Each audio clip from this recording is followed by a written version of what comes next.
வந்து அவங்கள சந்தித்து அவங்களுடைய பிரச்சனைகளை வந்து அவங்கக்கிட்ட கேட்டு தெரிஞ்சுக்கிட்டேன். அமைச்சரும் தொடர்ந்து அதை பற்றி பேசியிருக்காங்க. இன்றைக்கி முதலமைச்சர் அவங்களுடைய அலுவலகத்துலேயும் இங்கே நடந்த குழப்படிகள் பற்றி எடுத்து சொல்லியிருக்கோம். ஆனால் பொதுவாகவே வந்து நீட் தேர்வுகள் ரத்து செய்யப்பட வேண்டும் என்பது தான் திராவிட முன்னேற்ற கழகத்தின் கொள்கையாக இருக்குது. ஒவ்வொரு பிரச்சனையும் தனித்தனியாக நம்ம எடுத்துகிட்டு சரி செய்வதை விட முற்றிலுமாக நீட் தேர்வுகள் நிறுத்தப்பட வேண்டும் அப்படிங்கிறது தான் நம்மளுடைய கொள்கை. ஆனால் அதுக்கான முயற்சிகளை முதலமைச்சர் அவர்கள் செய்து கொண்டிருக்கிறார்கள். ஆனால் இங்கே நடந்திருக்கக்கூடிய பிரச்சனைக்கு நிச்சயமாக ஏதாவது ஒரு வழியிலே அங்கே பாதிக்கப்பட்ட மாணவர்களுக்கும் பெற்றவர்களுக்கும் நியாயம் கிடைப்பதற்கு வழிவகை செய்வோம்.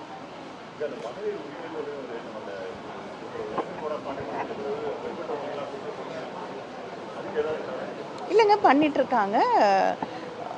இனிமேல் தான் அந்த வேலைகளை ஆரம்பிக்க வேண்டும். மறுபடியும் பரிசீலனை செய்து நிச்சயமாக தருவதற்கான வாய்ப்புகள். அவ்வளோதான்.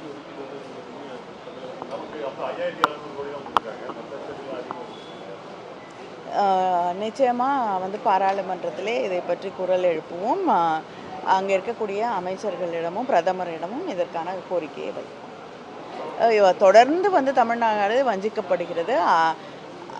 வந்து பல முறை பிரதமர் வந்து இங்கே வாக்கு கேட்க வருகிறார். ஆனால் வைக்கக்கூடிய கோரிக்கைகளை காது கொடுத்து கேட்க மாட்டாங்கிற இதுதான் வந்து ரொம்ப வருத்தமான ஒரு விஷயமாக இருக்கிறது.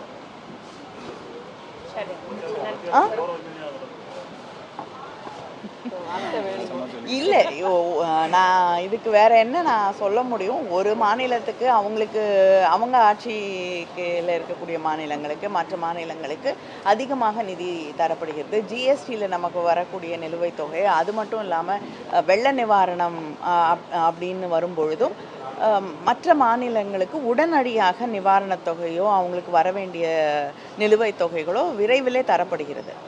ஆனால் தமிழ்நாட்டுக்கு மட்டும் வந்து நமக்கு வர வேண்டிய எந்த பணமும் சரியாக வந்து சேருவதில்லை. மிகப்பெரிய வெள்ள பாதிப்பிலே நாம் மீண்டு வந்திருக்கிறோம். முதலமைச்சர் கேட்ட எந்தவித நிவாரணமும் தரப்படவில்லை. அப்போ இதை எப்படி நம்ம பார்க்க முடியும்? செய்திகளை உடனுக்குடன் தெரிந்து கொள்ள உடனே சப்ஸ்கிரைப் பண்ணுங்க.